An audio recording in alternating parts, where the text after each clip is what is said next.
রান্নাবাটির পক্ষ থেকে সকল দর্শক বন্ধুদের স্বাগত জানিয়ে শুরু করছি আজকের রেসিপি।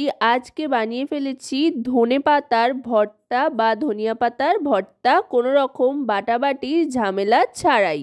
এর জন্য প্রথমেই ফ্রাই প্যানে নিয়ে নিতে হবে সর্ষের তেল। অবশ্যই কিন্তু সর্ষের তেল ব্যবহার করবেন। এখানে 2 টেবিল চামচ পরিমাণে সর্ষের তেল নিয়ে নিয়েছি। তারপরে তাতে দিয়ে দিচ্ছি রসুনের কোয়া।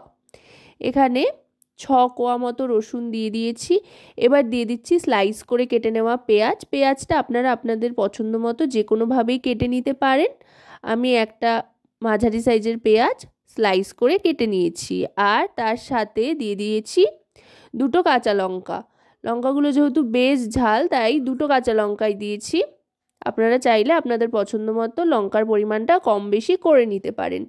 এবার দিয়ে দিলাম ধনেপাতা। ধনেপাতাগুলো কিন্তু ডাঁটি সমেতই দিয়ে দিচ্ছি, এগুলো কুচোইনি, একেবারে লম্বা লম্বা অবস্থাতেই দিয়ে দিয়েছি। পরিষ্কার করে ধুয়ে জলটা ঝরিয়ে নিয়ে, অবশ্যই কিন্তু জলটা ঝরিয়ে নেবেন। আর যদি জল সমেত থাকে তাহলে এখানে ভাজতে ভাজতে জলটা টেনে আসবে। দেখুন ধনেপাতা, পেঁয়াজ, রসুন অনেকটাই কিন্তু মিলিয়ে এসছে, একেবারে নরম হয়ে গিয়েছে। এবার দিয়ে দিচ্ছি পরিমাণ মতো লবণ। লবণটা দিয়ে আরও খানিকক্ষণ ভালো করে ভাজা ভাজা করে নিচ্ছি। এবার কিন্তু খুব সুন্দর একটা গন্ধ ছাড়তে আরম্ভ করেছে। রসুনটার থেকে যখন এরকম খুব সুন্দর একটা ভাজা ভাজা গন্ধ ছাড়তে আরম্ভ করবে, পেঁয়াজ রসুনের ভাজা গন্ধ, তখন কিন্তু গ্যাসের ফ্লেমটা অফ করে দিয়ে একটা মিক্সার জারের মধ্যে তুলে নিয়ে পেস্ট করে নিতে হবে।